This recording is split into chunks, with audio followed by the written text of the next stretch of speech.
Hey there, it's Elsie from Creature of Joy. Yes, that's a toilet flushing right now. My children don't like flushing the toilet, so I flush it for them. Anyway, so today we are in the middle of packing for our move, and things are kind of disastrous right now, which is a good thing because that means we're making progress. Our house is very undone. I wanted to share with you guys a little bit about my moving process. So if you don't know, my husband and I were both in the military, which means we've moved a lot.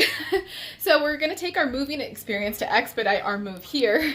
And I'm going to share with you a little bit of that process. So right now I'm working on the kids' bedroom, and basically what I'm doing is I'm going through and boxing things up category by category. Now I got boxes from a friend who actually moved right before we did, so that's some of the load. And what I do is I'll take one of her boxes and I'll open it up, pop it up, tape it up together so it's ready to have things put in them. And then I look at that box and think what type of things would be appropriate for that size box. And I'll go into a room and start filling that up. Now, sometimes, especially for places like a kid's bedroom where things are often out of their place. Thank you. Things are often out of their place.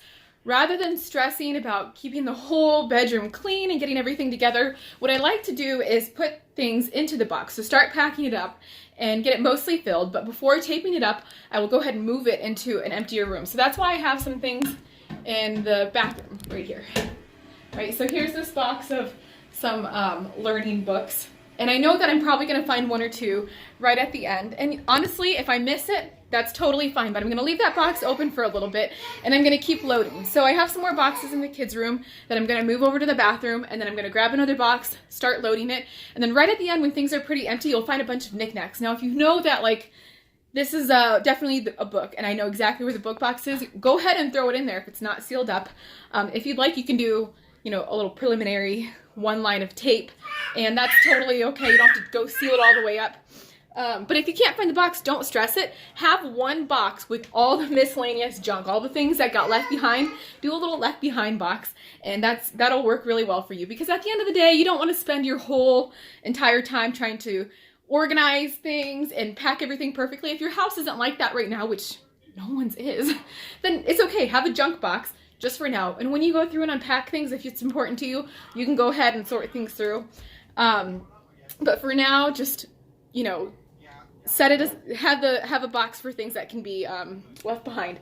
And then at the end, when you're done packing up the room, go through that empty room and go ahead and seal up the boxes really good. And then again, if, you know, there's a left behind item, throw it in the left behind box.